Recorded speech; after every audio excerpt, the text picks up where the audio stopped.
요한계시록은 성경 66권 가운데서 가장 많은 오해를 받고 있는 그런 성경이 아닌가 생각하게 됩니다.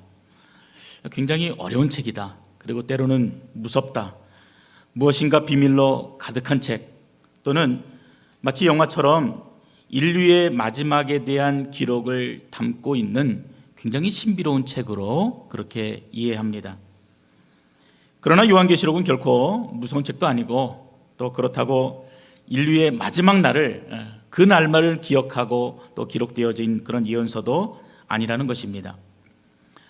지난주에도 우리가 잠깐 살펴본 것처럼 이러한 잘못된 이해와 오해들이 지난 100여 년 동안 한국교회를 큰 어려움 가운데 이끌어왔던 것이 사실입니다. 그만큼 한국의 많은 교회들이 이 종말론에 대해서 너무나 많이 이해되어지고, 또 이 잘못된 종말론이 교회를 어지럽게 만들었다는 것입니다.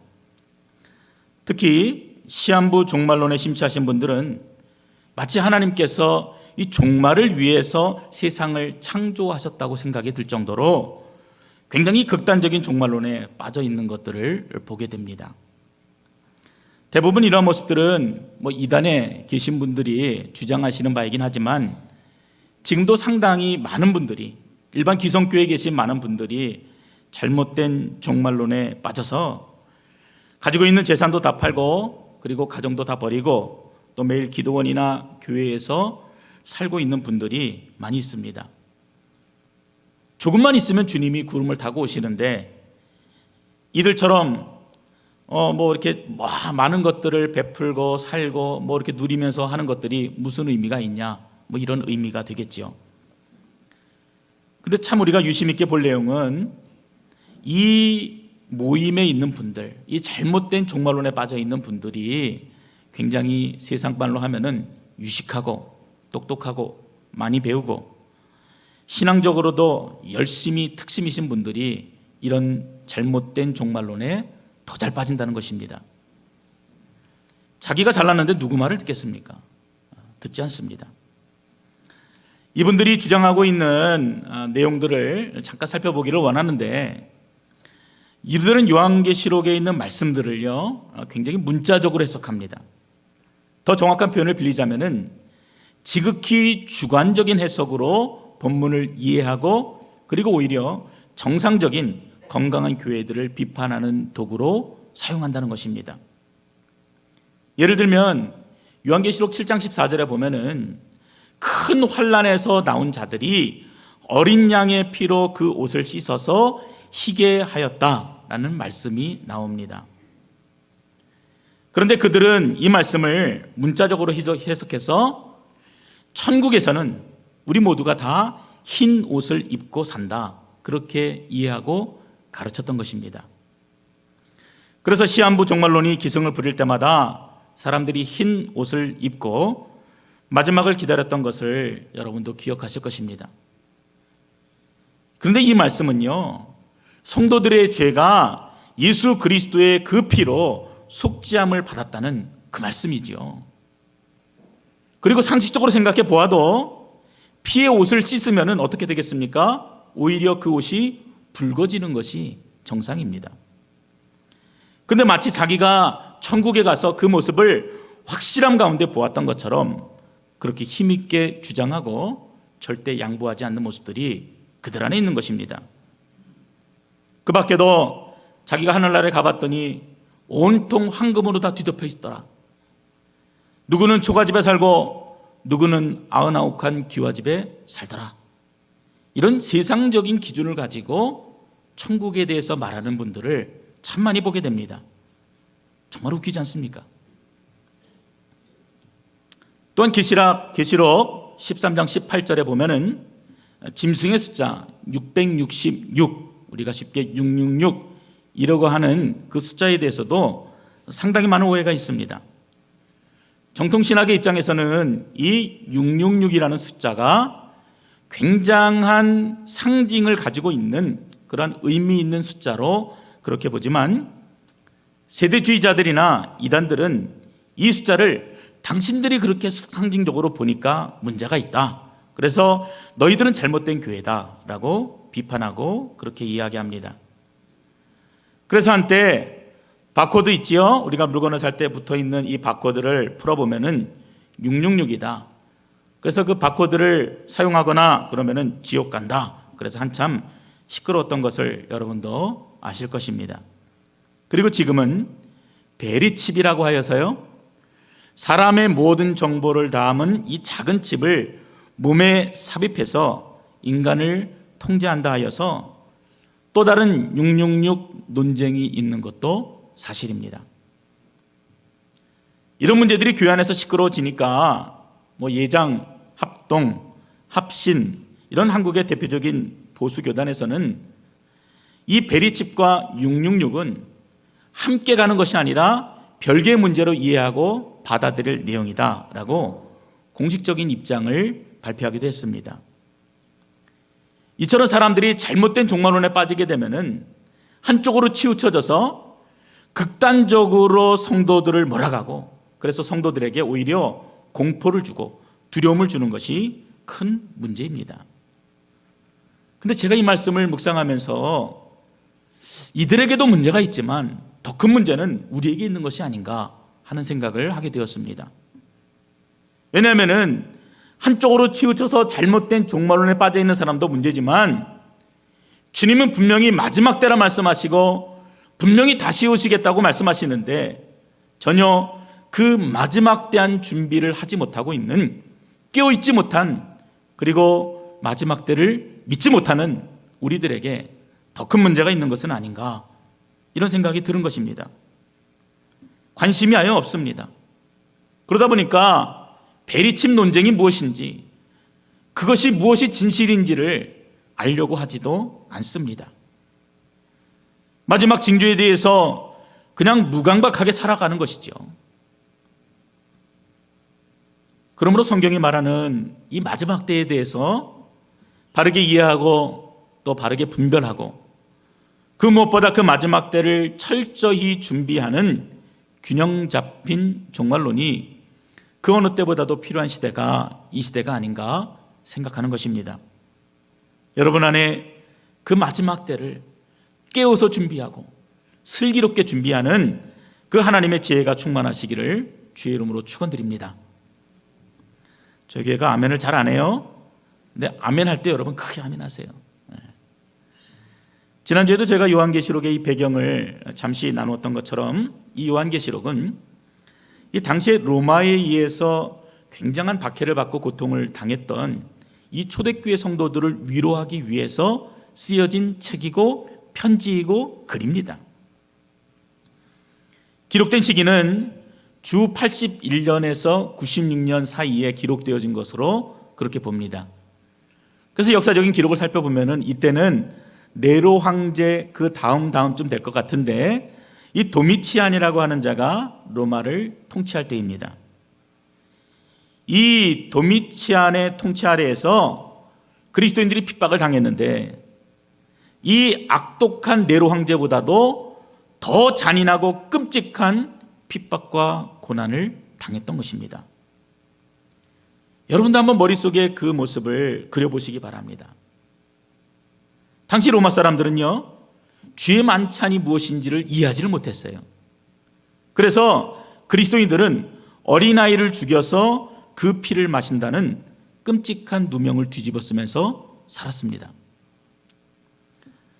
박해가 너무나 심하다 보니까 당연히 밝은 대낮에 만나는 게 아니라 사람들의 눈을 피해서 만나게 되고 어두운 밤에서 만나게 되고 또 어려운 가운데 만나게 되니까 만날 때마다 아이고 형제님, 자매님 안아주고 또 애틋한 마음을 가지고 이러는 모습들을 지켜보면서 봐라, 저 사람들은 굉장히 성적으로 난잡하고 부도덕한 자다, 이렇게 오해를 받았던 것입니다. 더군다나 로마의 모든 시민들은 이 네로를 비롯해서 이 도미치안 이런 사람들에게 당신들은 하나님의 아들이라 이러는 존칭을 가지고 경배하고 숭배했는데 그리스도인들은 어떻습니까? 결코 그렇지가 않다. 오직 우리에게 주인은 예수 그리스도 한 분이시다. 융통성도 없고 그렇다고 또 타협도 하지 않는 이 그리스도인들이 결코 이쁘게 보일 리가 없었던 것입니다.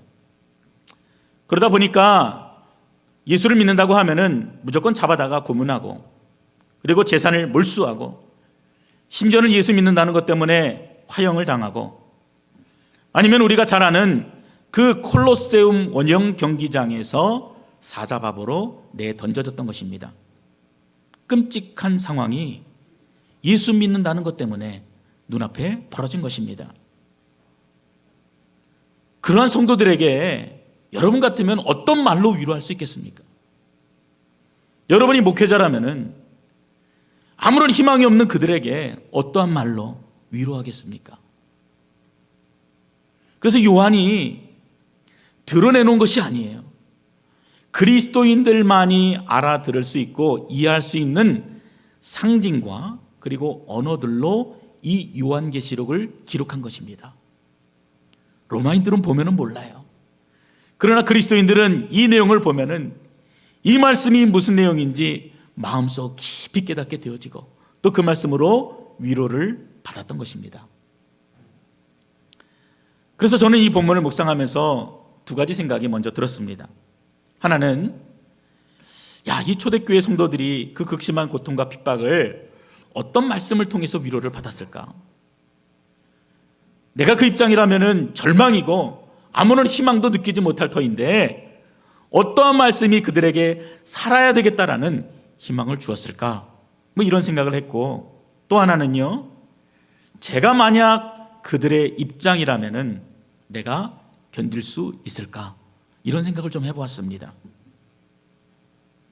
그렇게 멀리 가지 않더라도 신사참배가 나에게 닥쳐온다면은 과연 믿음을 지켰던 선배들처럼 내가 그 자리에서 과감하게 예수 그리스도만이 나의 주인이시다라고 고백할 수가 있는가?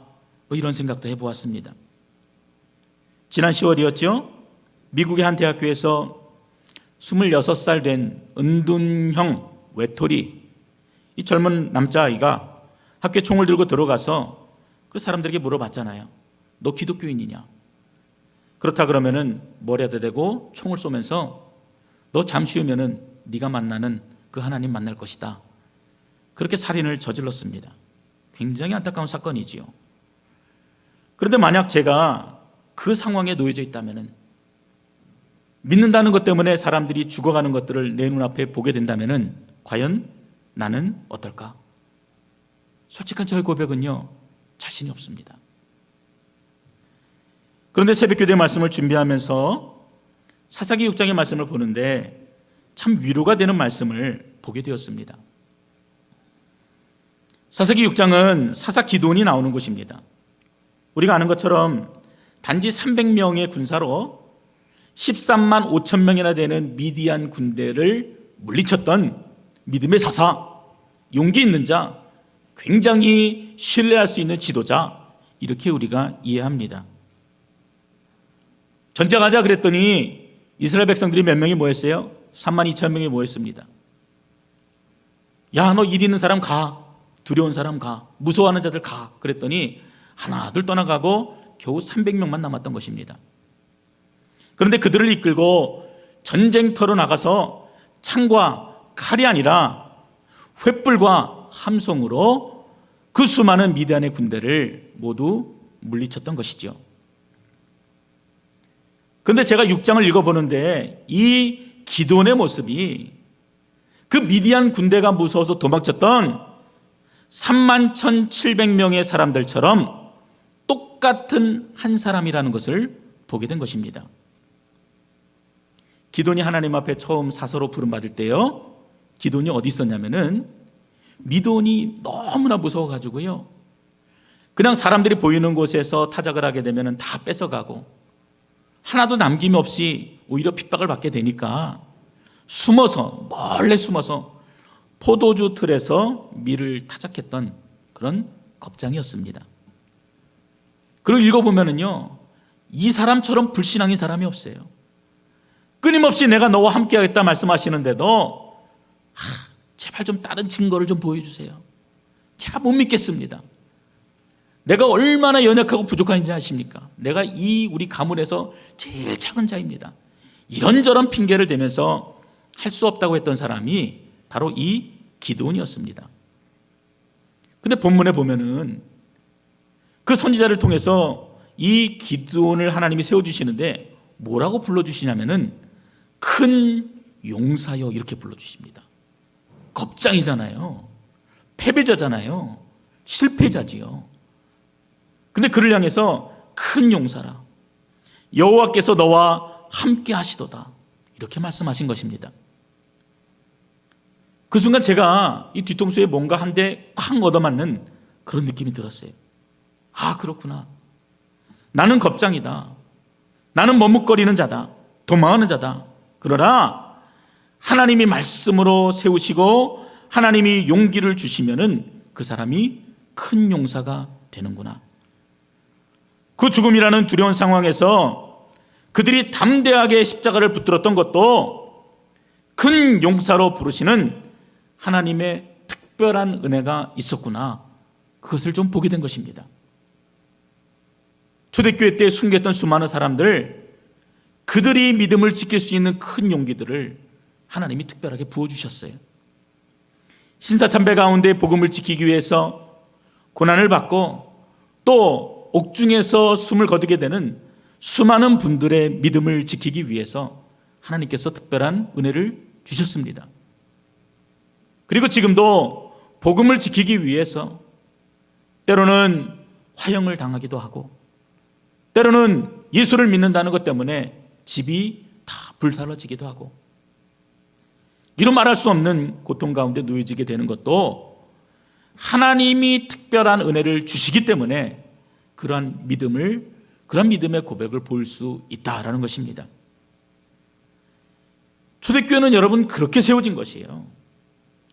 요한계시록 1장 1절에서 밝히고 있는 것처럼 끝도 없는 고통과 그 핍박 속에서 힘없이 살아가는, 절망 가운데 살아갈 수밖에 없는 그 사람들에게 하나님이 특별한 은혜를 주셔서 그들이 그 가운데 교회를 세우고 하나님의 나라를 이루어 냈던 것입니다.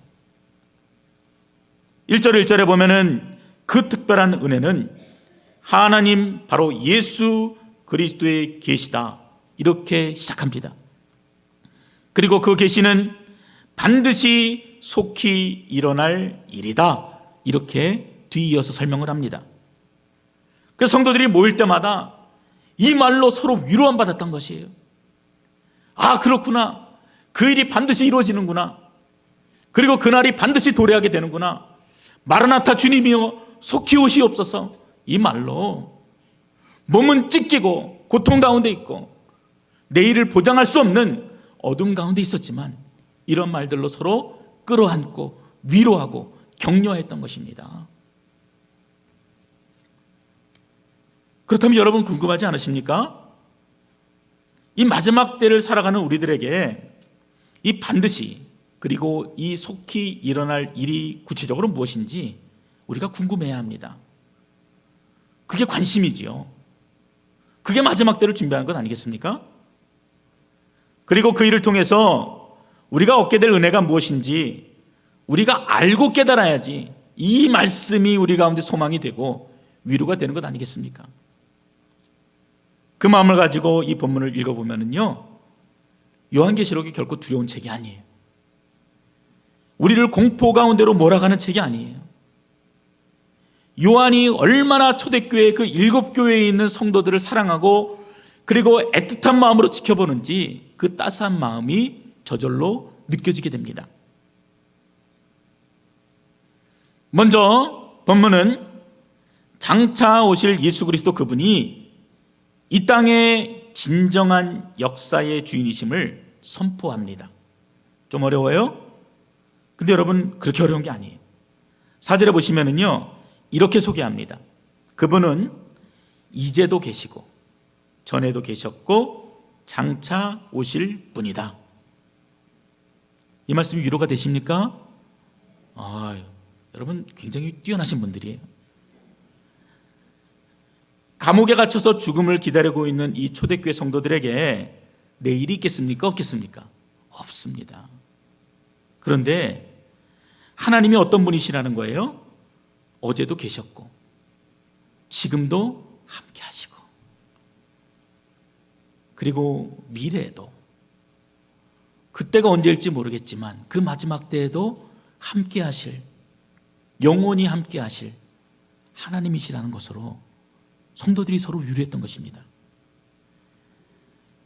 8절에도 동일한 말씀이 반복되는데, 주 하나님이 이르시되 나는 알파와 오메가라. 이제도 있고 전에도 있었고 장차 올 자요 전능할 자라. 이렇게 말씀하십니다. 이 알파와 오메가, 이 말은요, 영어의 A에서 Z, 이 말처럼 헬라어 알파벳의 첫 자와 마지막 글자입니다. 역사의 시작과 역사의 마지막이세요. 시간의 시작과 마지막이 이분에게 있습니다. 모든 사건의 시작과 마지막이 이분에게 있습니다. 그분은 이전에도 계셨고 지금도 계시며 앞으로 반드시 오실 예수 그리스도, 그분만이 역사의 시작과 끝을 주관하는 진정한 시간의 주인이라는 고백입니다.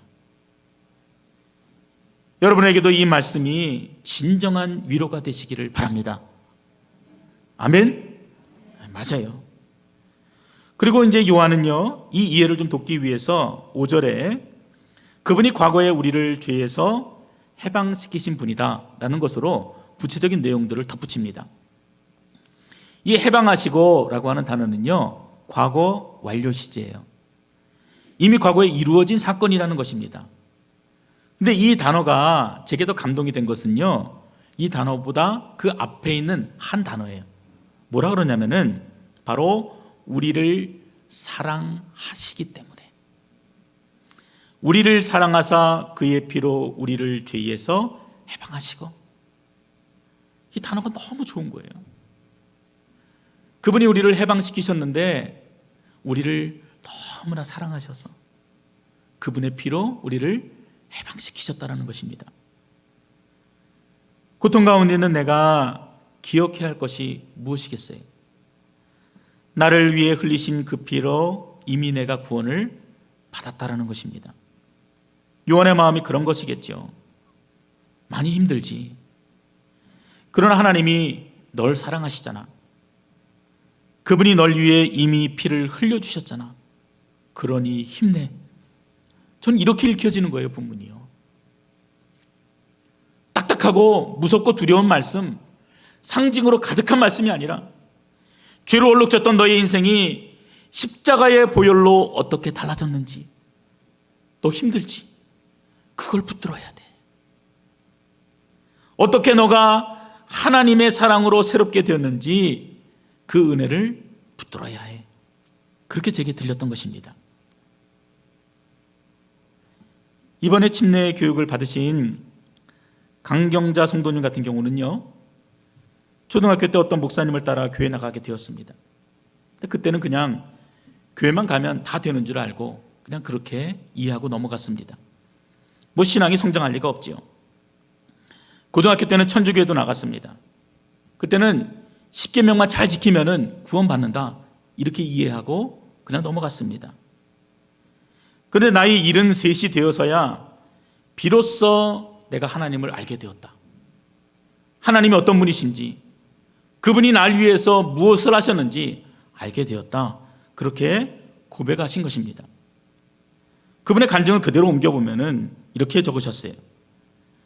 천주교회에 나가게 될 때는 10계명을 열심히 따르면 되는 줄 알았습니다. 그러나 나이 73세에 하나님이 계심을 깨달았습니다. 하나님이 나 같은 죄인을 위해 대신 죽으셨다는 것도 이제야 알게 되었습니다. 하나님의 아들이신 예수 그리스도께서 나를 위해 십자가에 못 박혀 죽으시고 죽은 지 사흘 만에 부활하심을 깨닫게 된 것입니다. 여러분 놀랍지 않으십니까? 전 진짜 놀라워요. 어떻게 저분의 입술에서 이러한 고백이 나올 수 있는지 너무 감격이 되고요, 너무 놀랍습니다. 이 고백과 간증이 있는 사람에게 무엇이 두렵겠습니까? 죽음이 두렵겠습니까? 암이 두려워요? 결코 두렵지 않습니다. 이 고백이 있는 자는 감당할 수 없는 고통과 핍박이 있어도 그렇구나. 나를 사랑하사 그의 피로 나를 해방시켜 주신 알파와 오메가요. 이전에도 계셨고 지금도 나와 함께 하시고 장차 오실 하나님이 여전히 나를 붙드시는구나 하는 그 믿음으로 견딜 수 있는 것입니다. 이 세상 그 누구도 줄 수 없는 샬롬의 평안이 그분 안에 있는 것이에요. 오늘 본문 내 요한도 이 같은 말로 절망 가운데 있는 초대교회 성도들을 위로하고자 했던 것입니다. 그러면 이처럼 분명한 구원의 확신이 있는 자에게는 무엇이 소망이 되겠습니까? 감옥에 갇혀서 언제 죽을지 모르는 자에게 집을 사고 또 좋은 차를 사는 것이 소망이겠습니까? 그렇지 않죠. 이분들에게는 다른 그 무엇보다는 주님이 다시 오신다는 그 말 한마디가 소망이 되었던 것입니다. 그분은 약속대로 반드시 재림하신다. 그래서 이 모든 이름 위에 뛰어난 이름을 가지신 예수 그리스도의 나라가 이 땅 가운데 분명하게 세워질 것이다.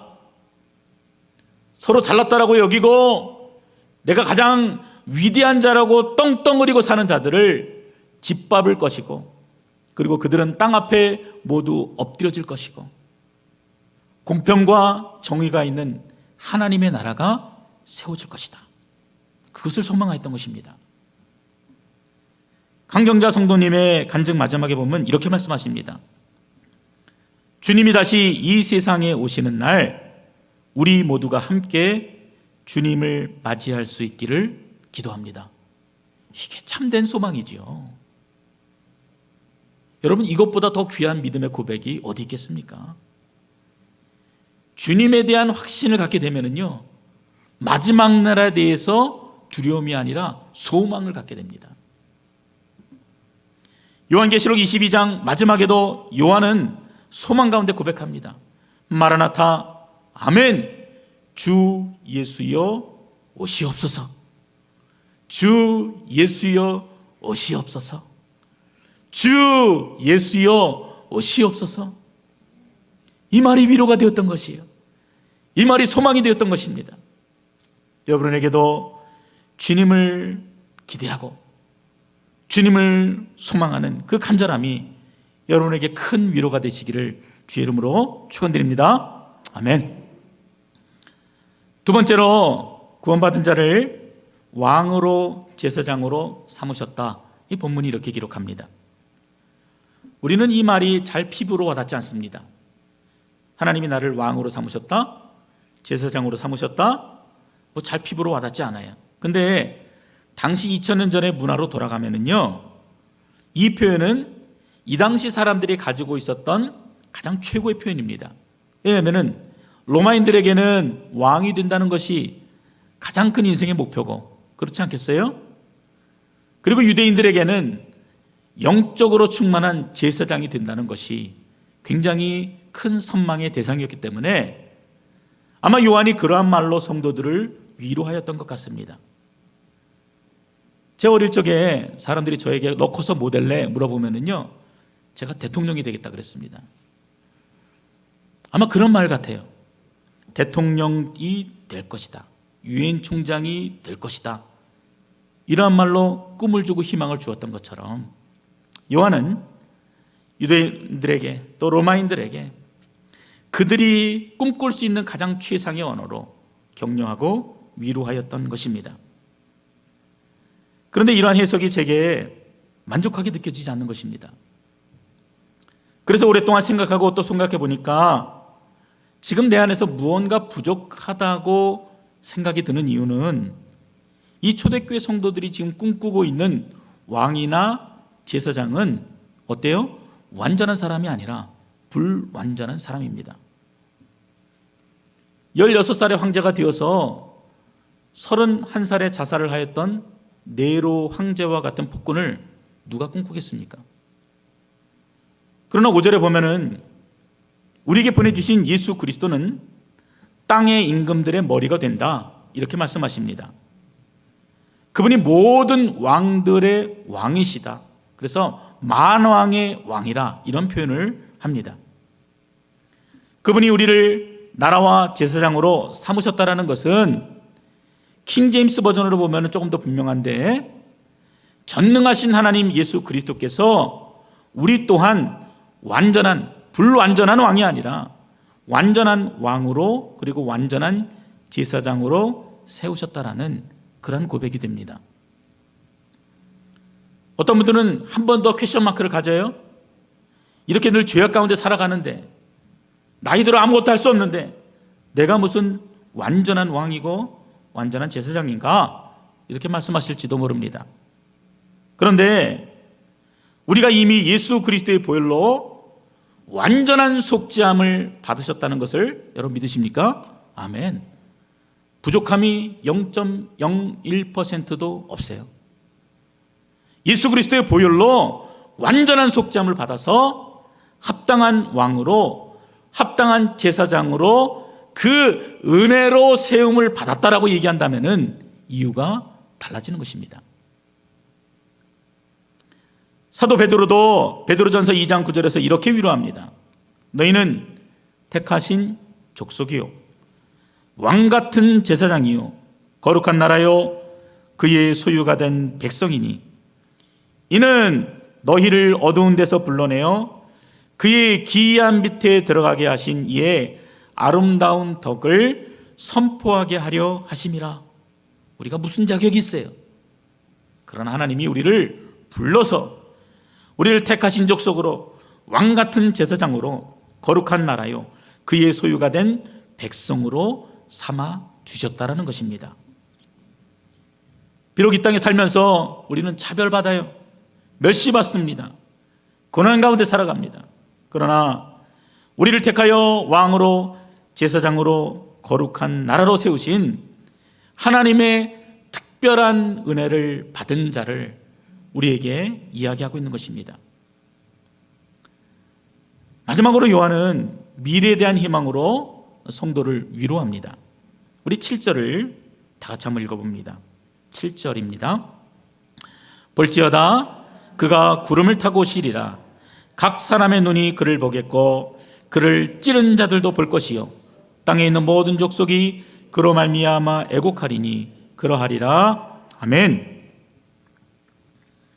때는 알 수가 없으나 반드시 오게 되는 그 마지막 때에 세상이 재림하신 예수 그리스도를 무조건 보게 될 것이다. 바로 이 말이죠. 그날이 오면은 믿는 자들을 핍박하고 죽이려 하는 자들도 함께 그 마지막 때를 볼 것이다. 그 이야기입니다.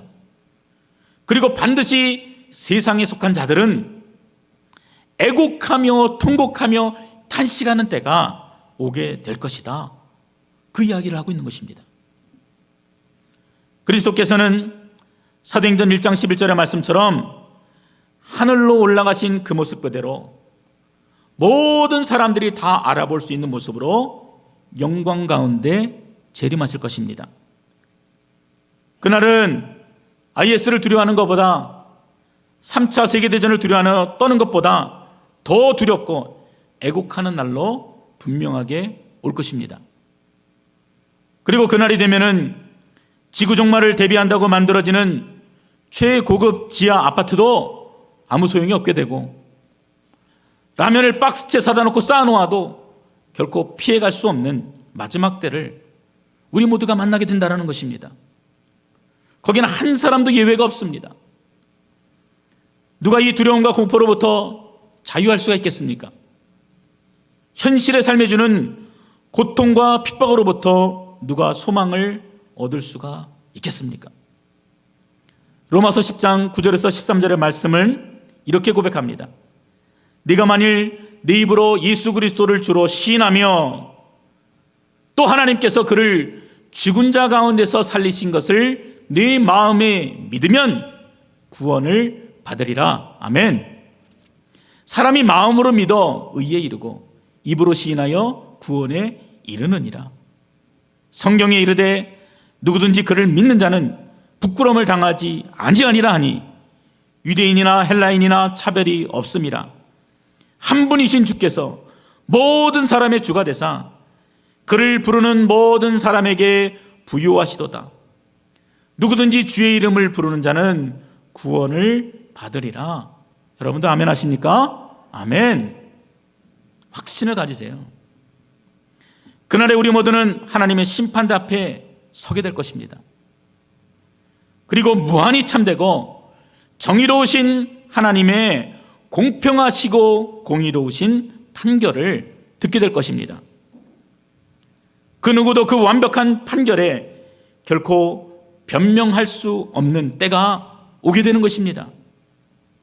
여러분, 그 판결은요, 콜트에 간다고 대충 이렇게 좀 깎아주고 하는 스피드 티켓 같은 게 아니에요.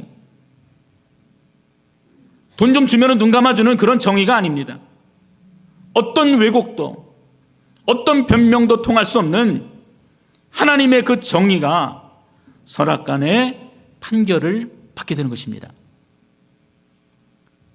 그러나 믿는 자에게는 달라요.